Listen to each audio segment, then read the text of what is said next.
Nitekana umunezero ndasubiye kugusuhuza nguha ikaze nshuti mukunzi wacu wowe bandanya kubana natwe ngaha kuri ino mboneshakure igushikiriza amakuru, inkuru kumwe n'ibiganiro bigezweho biriko biravugwa irya nino mu gihugu c'u Burundi ndetse no hakurya y'imbibe z'igihugu c'u Burundi mu yandi makungu. Nonyemerere nguhe ikaze, ndaguhaye mwiriwe canke mwaramutse bivanye n'aho udukurikira uherereye kuri uwu munsi wa kabiri igenekerezo ry'indwi z'ukwezi kw'icumi na kumwe umwaka ni 2023. Wowe udukurikira uri mu gihugu c'u Burundi ndaguhaye ikaze ndanakwipfuriza kubandanya uraroranirwa mu vyo uriko urarangura uyu munsi, ndetse nawe udukurikira uri hakurya y'imbibe z'igihugu c'u Burundi ndaguhaye mwaramutse canke mwiriwe bivanye n'aho udukurikira uherereye, ndaguhaye ikaze. Ano makuru rero harabashimikiye ku ngingo nkuru nkuru zikurikira. Alain Guillaume Bunyoni yahoze ari umushikiranganji wa mbere avuga ko yahaye amafaranga umumenyeshamakuru Bob Rugurika arongoye radio RPA kugira aronke amakuru ku barundi bahunze igihugu barondegwa na sentare mpuzamakungu mpanavyaha ya CPI. Ivyo yabivuze mw'idonido ry'urubanza rwiwe rwatanguye kuburanishwa kuri uyu wa mbere. Alain Guillaume Bunyoni yariko asigura icatumye avugana n'uwo mumenyeshamakuru ko kwari ukugira akingire igihugu hamwe n'inzego z'igihugu. Ubutungane bwobwo buvuga ko hari mu ntumbero yo gutembagaza ubutegetsi. Bob Rugurika avuga ko ivyavuzwe ari nk'igitutsi kuri we. Vyinshi kuri ino nkuru ni mu kanya mu buryo bw'idonido ntuje kure. Ico utegerezwa gusa ni ukumanuka munsi y'ino video hama ugafyona imbere y'ijambo Isange TV, haraba handitse ijambo s'abonner canke subscribe, nawe utarafyondako hama ufyondeko uduhaye intererano yawe yo kuja turakuronsa amakuru, inkuru kumwe n'ibiganiro bigezweho tubandanya gushikiriza binyuriye ngaha kuri ino mboneshakure idahengeshanya kubigutohoreza kandi ikabigushikiriza mu buryo butosoye kandi butomoye ku gihe. Nayo kandi abarundi barenga 90 batagira ibibaranga barapfungiwe i Pretoria mu kwezi kumwe. Abarundi bahagarikwa muri Afrika y'Epfo baguma biyongera ku munsi kubw'ishirahamwe ONLCT Wento Frere rivuga ko ryavuganye na bamwe mu bapfunzwe. Iryo shirahamwe ry'u Burundi rigwanya urucuruzwa rw'abantu rivuga ko ribabazwa n'uburyo abo barundi bapfunzwemwo. Uwuserukira Uburundi Pretoria akaba yemeza ko ibitigiri vy'abapfunzwe ari vyinshi. Uwuserukira Uburundi i Pretoria niwe yabanje kugaragaza amakenga ku bitigiri vy'abarundi bapfungiwe mu busho butandukanye bwo ku mugwa mukuru wa Afrika y'Epfo. Bamwe bahagarikwa kuko badafise uruhusha rwo kuba muri ico gihugu, abandi bagafatwa kuko barengeje ikiringo gitegekanijwe n'amategeko co kwinjira no gusohoka ico gihugu. Hari kandi n'abandi bapfunzwe bagirizwa ibindi vyaha nk'ubusuma no gusambanya abantu ku nguvu. Uko akaba ariko vyashikirijwe na Alexis Bukuru imbere yo gutabaza avuga ko ibitigiri vy'abapfungwa bidahengeshanya kwiyongera. Iyo nkuru nayo ku buryo buramvuye ni mu kanyi ntuje kure. Nayo kandi mu gihugu c'u Rwanda umunyafurika wese arashobora kujayo ata viza. Mu nama mpuzamakungu igiriye ya 23 y'ubukerarugendo i Kigali, umukuru w'igihugu c'u Rwanda Paul Kagame yarafashe ingingo y'amateka. Birahagaritswe gusaba viza ku munyafurika wese yipfuza kuja mu Rwanda. U Rwanda rwafashe ingingo yo kureka ubwigenge bwo gutembera muri Afurika. Iyo nkuru nayo ku buryo buramvuye ni mu kanyi ntuje kure. Ntanguye ano makuru ku buryo bw'idonido nunyemerere nyatangurire kuri ino nkuru ivuga ko hari abarundi barenga 90 batagira ibibaranga bapfungiwe i Pretoria mu kwezi kumwe. Aho ni muri Afrika y'Epfo. Abarundi bahagarikwa muri Afrika y'Epfo baguma biyongera ku munsi kubw'ishirahamwe ONLCT Wento Frere rivuga ko ryavuganye na bamwe mu bapfunzwe. Iryo shirahamwe ry'u Burundi rigwanya urucuruzwa rw'abantu rivuga ko ribabazwa n'uburyo abo barundi bapfunzwemwo. Uwuserukira Uburundi i Pretoria aremeza ko ibitigiri vy'abapfunzwe ari vyinshi.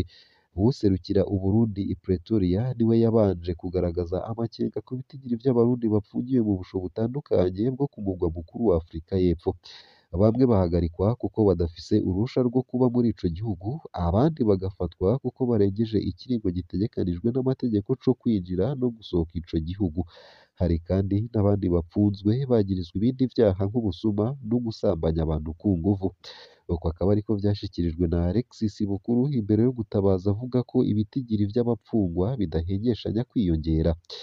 Ishirahamwe ONLCT Wento Frere ryakoze amatohoza rivuga ko hari abarundi barenga 90 bahagaritswe kuva mu mpera za Nyakanga 2023.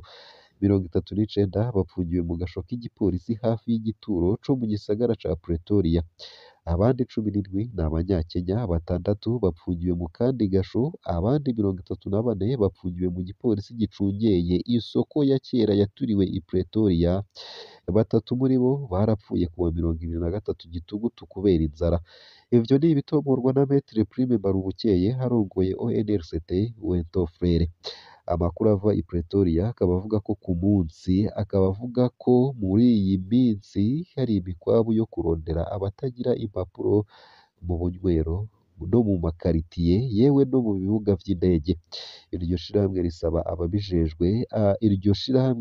abajejwe imigenderanire gukorana n'ishirahamwe OIM na leta ya Afrika y'Epfo mu ntumbero yo kurekuza abo Barundi banabatahane mu gihugu cabo.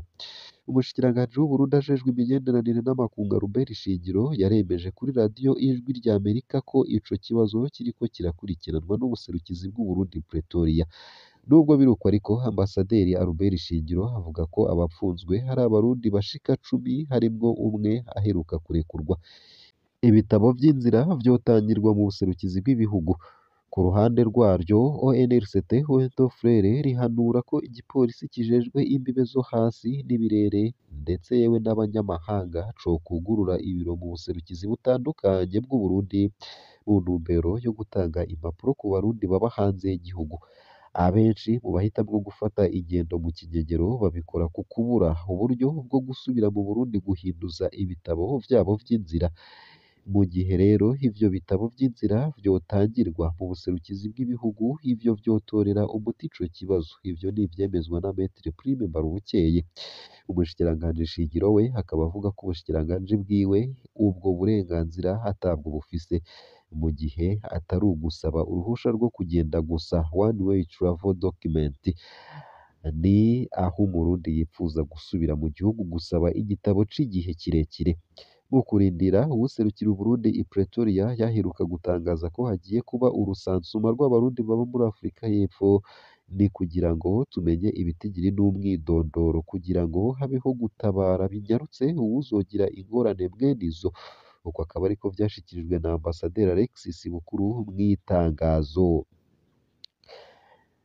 Nayo kandi mu gihugu c'u Rwanda, umunyafurika wese arashobora kujayo ata viza. Mu nama mpuzamakungu higiriya 23 y'ubukerarugendo i Kigali, umukuru w'igihugu c'u Rwanda Paul Kagame yarafashe ingingo y'amateka.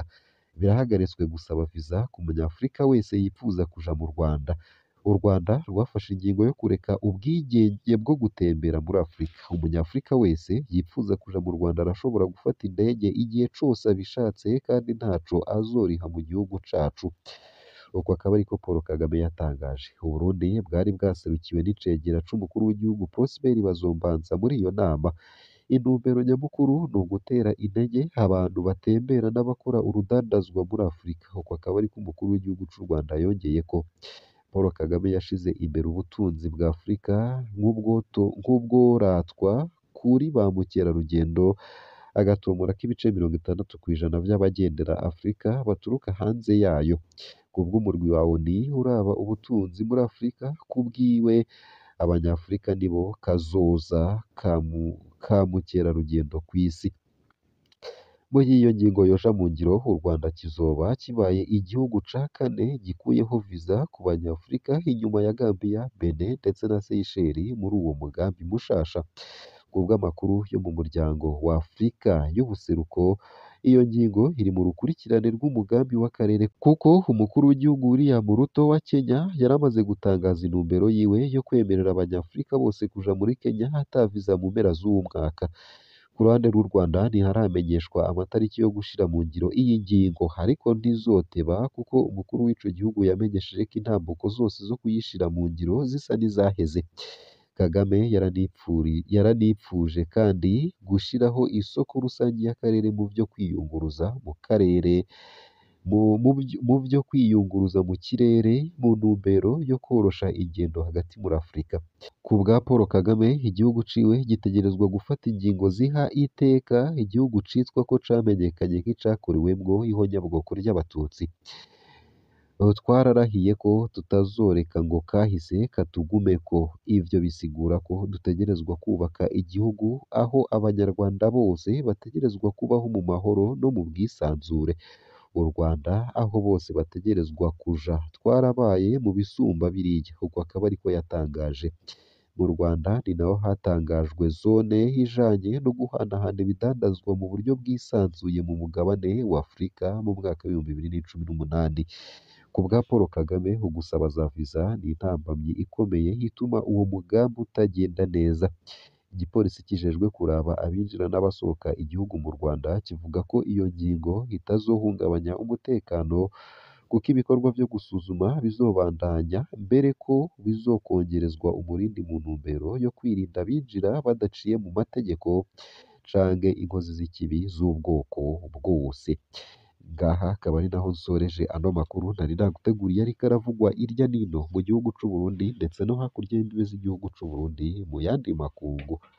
Ndakwifurije kugira umunsi mwiza.